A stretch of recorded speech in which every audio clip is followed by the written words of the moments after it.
Le marché d'Ardé-Djoumal, communément appelé marché d'Ombolo, on y trouve divers produits vivriers, notamment des tomates, des laitues et bien d'autres légumes, lesquels sont mis à la disposition des consommateurs.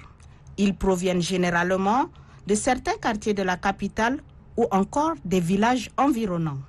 Pour le consommateur, c'est toute la famille qui déguste ces légumes préparés en tant que salade ou utilisés comme dessert. Il en ajoute que la salade facilite également la digestion. Mais quelles sont les vertus de ces légumes tant consommés par la population? Avant toute consommation, quelles sont les dispositions ou les conditions sanitaires que l'on doit respecter en vue d'éviter des désagréments?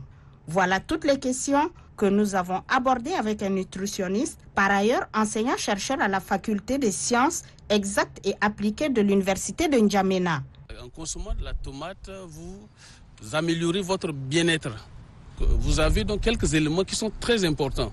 Vous avez surtout la vitamine A pour les bébés, les nourrissons, les grandes personnes. Vous avez également la vitamine C qui est très bien pour le corps. La tomate en contient. Donc vous avez la vitamine B3, B6 et B9 qui sont très bien pour certaines réactions métaboliques. Ce sont ces réactions-là qui nous aident à assimiler les aliments que nous avalons au quotidien, que nous mangeons au quotidien. Donc, dès que l'aliment passe dans l'estomac, c'est ce processus-là qui se met en place. Il faut être très prudent avec ces légumes que nous consommons.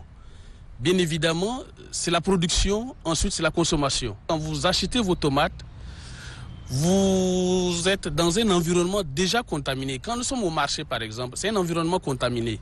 Donc quand vous venez à la maison, prenez des dispositions simples. Alors, pour la laitue, on vous dit de tremper dans de l'eau javelisée pendant 5 à 10 minutes. Parce que dans ces laitues-là, vous avez des micro-organismes. Voilà autant de conseils que le spécialiste en nutrition, Dr Jim Tabo, vient de donner pour permettre de consommer la salade avec modération tout en respectant les conditions d'hygiène appropriées.